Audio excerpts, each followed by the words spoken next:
majina naitwa Kamishna Msaidizi Mwandamizi Mabusi Peter, ambaye ni kamanda wa Jeshi la Zimamoto na Uokoaji mkoa wa Ilala. Nitoe tu wito kwa wananchi, hasa kwenye upande wa majanga, hasa majanga ya moto. Najua yapo, ninaposema majanga sio tu moto, yapo majanga mengi. Lakini kwa muktadha wa leo naongelea tu janga la moto, ambalo ndilo tunalikumbana nalo sana hasa hapa mjini.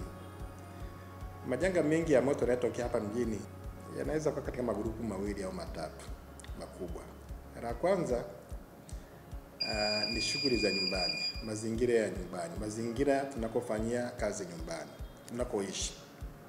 Na huko tunapata sana ni uzembe wa watumiaji, moja, wa vitu vinavyotumia umeme, lakini pia uzembe kwa maana ya kuwaachia watoto vitu vinavyoweza kuwaka na kuwasha pia vitu vingine.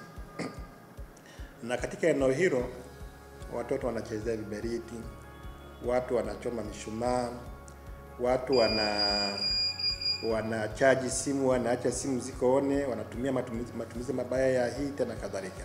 Na sosi nyingi ya mioto katika maeneo hayo ni hilo ambalo tumelipata kwa asilimia kubwa. Matukio hasa ya moto. Moto ni combination ya vitu vitatu. Lakini mojawapo kati ya vitu hivyo ambavyo vinapoe kwenye eneo husika ni hewa ya oksijeni.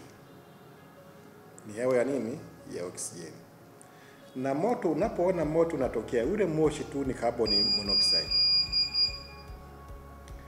Ukichanganya kati ya carbon monoxide na oksijeni havichanganyikani.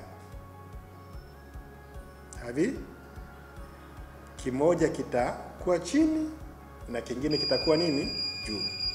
Kitakachokuwa chini automatically ni kizito kuliko kitakachokuwa nini? Juu.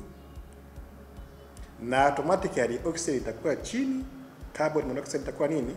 Juu. Oxygen inakuruhusu kupumua na kuvuta hewa safi. Kwa hiyo nitafanya nini?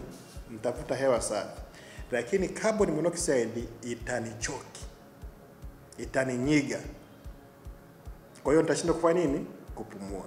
Kwa hiyo ili nitoke safe eneo ambalo kuna moto, ni lazima ni crawl, kwa sababu huku chini kuna nini? Kuna oxygen ambayo itaniwezesha kufanya nini? Kuvuta na kutoka kwa nini? Kwa usalama. Ukichanganya maji na mafuta, nitoe mfano mwingine pengine vizuri unielewe. Ukichanganya maji na mafuta haviwezi kuchanganyikana. Simply kanuni ni hiyo hiyo, kwamba mafuta yatakuwa chini, maji yatakuwa chini, mafuta yatakuwa nini? Juu. Kwa sababu maji ni mazito, mafuta ni mepesi. Ninaposema mepesi huwezi kujiona kwa haraka kwa sababu ni molecules. Hilo sasa ni kisayansi zaidi. Molecules ambazo zinafanya nini? Zinamata. Hapa ndio maana mafuta yanakuwa juu, maji yanakuwa nini? Yanakuwa chini.